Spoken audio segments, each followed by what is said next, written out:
ಎಲ್ಲರಿಗೂ ನಮಸ್ಕಾರ. Welcome to Shri Guru Raghavendra Swami YouTube channel. ಈ ಒಂದು ಹಿಂದಿನ ವಿಡಿಯೋಗಳಲ್ಲಿ ನೀವು ಅವರ ಪೂರ್ವಾವತಾರ, ಜನ್ಮ, ವೆಂಕಣ್ಣನಾದ ಕತೆ, ಇದ್ರ ಬಗ್ಗೆ ಎಲ್ಲ ಹಿಂದಿನ ವಿಡಿಯೋದಲ್ಲಿ ನೀವು ತಿಳ್ಕೊಂಡಿದ್ರಿ. ಇನ್ನು ಮೇಲೆ ನಾನು ವೆಂಕಣ್ಣನವರ ಪವಾಡಗಳು ಅಂದರೆ ಗುರು ರಾಘವೇಂದ್ರ ಸ್ವಾಮಿಯವರ ಒಂದೊಂದೇ ಪವಾಡಗಳ ಬಗ್ಗೆ ನಾನು ನಿಮಗೆ ತಿಳಿಸ್ಕೊಡ್ತಾ ಹೋಗ್ತೀನಿ. ಅದರಲ್ಲಿ ಈ ವಿಡಿಯೋದಲ್ಲಿ ನಾವಿವತ್ತು ಅವರ ಮೊದಲ ಪವಾಡದ ಬಗ್ಗೆ ತಿಳ್ಕೊಳ್ತಾ ಹೋಗೋಣ ಅಂತ ಹೇಳ್ತಾ ಇದ್ದೀನಿ. ಹಾಗಾದರೆ ಬನ್ನಿ ಶುರು ಮಾಡೋಣ.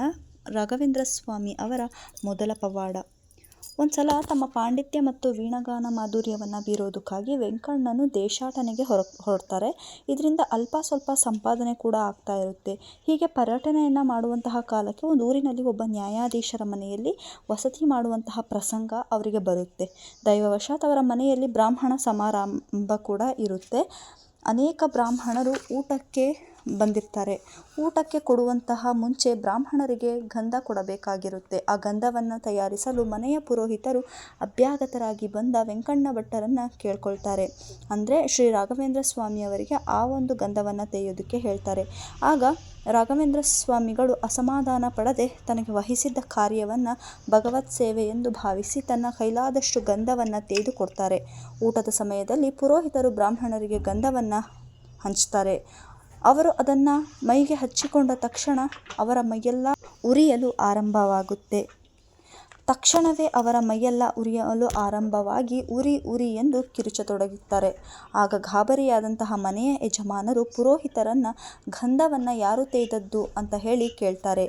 ಪುರೋಹಿತರು ವೆಂಕಣ್ಣನನ್ನು ತೋರಿಸ್ತಾರೆ. ಆಗ ನ್ಯಾಯಾಧೀಶರು ವೆಂಕಣ್ಣನ ಹತ್ತಿರ ಬಂದು ಅದಕ್ಕೆ ಪರಿಹಾರ ಸೂಚಿಸುವಂತೆ ಹೇಳ್ತಾರೆ. ಆಗ ವೆಂಕಣ್ಣ ಅದರ ಮರ್ಮವನ್ನು ತಿಳ್ಕೊಂಡ್ಬಿಟ್ಟು ತಾನು ಗಂಧವನ್ನು ತೆಗೆಯುವಾಗ ಅಗ್ನಿಸ್ತೋತ್ರವನ್ನು ಪಠಿಸ್ತಾ ಇದ್ದೆ, ಹೀಗಾಗಿ ಹಾಗೆ ಆಗಿರಬಹುದು ಅಂತ ಹೇಳಿ ತಿಳ್ಕೊಂಡು ಕೂಡಲೇ ವರುಣ ಸೂಕ್ತವನ್ನು ಹೇಳ್ತಾ ಗಂಧವನ್ನು ತೆಗೆದು ಬ್ರಾಹ್ಮಣರಿಗೆ ಹಚ್ಕೊಳ್ಳೋದಕ್ಕೆ ಕೊಡ್ತಾರೆ. ಆ ಕ್ಷಣವೇ ಬ್ರಾಹ್ಮಣರ ಮೈಯೆಲ್ಲ ಉರಿಯಲು ಆರಂಭವಾದಂತಹ ಉರಿ ಕಡಿಮೆಯಾಗ್ತಾ ಹೋಗಿ ತಂಪಾಗುತ್ತೆ. ನ್ಯಾಯಾಧೀಶರು ವೆಂಕಣ್ಣನ ಮಂತ್ರಸಿದ್ಧಿಯ ಪ್ರಭಾವವನ್ನು ಮೆಚ್ಚಿ ಅವರನ್ನು ವಿಶೇಷವಾಗಿ ಸನ್ಮಾನವನ್ನು ಮಾಡಿ ಬೀಳ್ಕೊಡ್ತಾರೆ.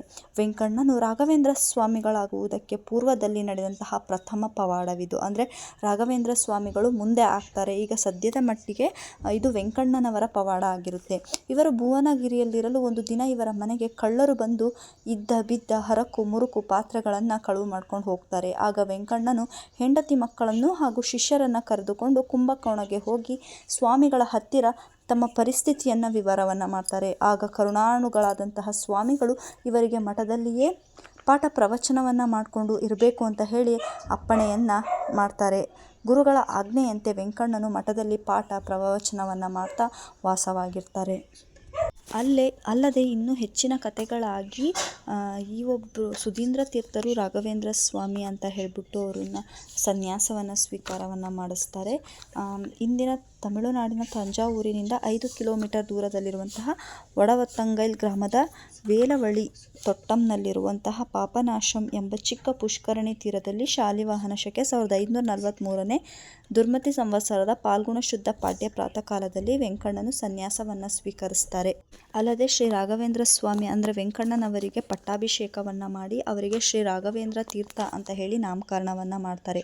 ಆಗ ಅಲ್ಲಿ ನೆರೆದ ಸಮಸ್ತ ಜನರು ಜಯ ಜಯ ರಾಜಾಧಿರಾಜ ಶ್ರೀ ರಾಘವೇಂದ್ರ ಗುರು ಸಾರ್ವಭೌಮ ಅಂತ ಹೇಳಿ ಜಯಘೋಷವನ್ನು ಮಾಡ್ತಾರೆ. ತಂಜಾವೂರಿನ ಮಹಾರಾಜ ನಾಗರಿಕರು ನೂತನ ಗುರುಗಳಿಗೆ ಕಾಣಿಕೆಯನ್ನು ಸಮರ್ಪಣೆಯನ್ನು ಮಾಡ್ತಾರೆ. ಇದು ಮೊದಲನೇ ಪವಾಡ ಹಾಗೂ ಅವರ ಸನ್ಯಾಸ ಸ್ವೀಕಾರ. ಇನ್ನು ಮುಂದಿನ ವಿಡಿಯೋದಲ್ಲಿ 2ನೇ ಪವಾಡದ ಬಗ್ಗೆ ನಾವು ತಿಳಿತಾ ಹೋಗೋಣ. ವಿಡಿಯೋ ನೋಡಿದ್ದಕ್ಕಾಗಿ ಧನ್ಯವಾದಗಳು.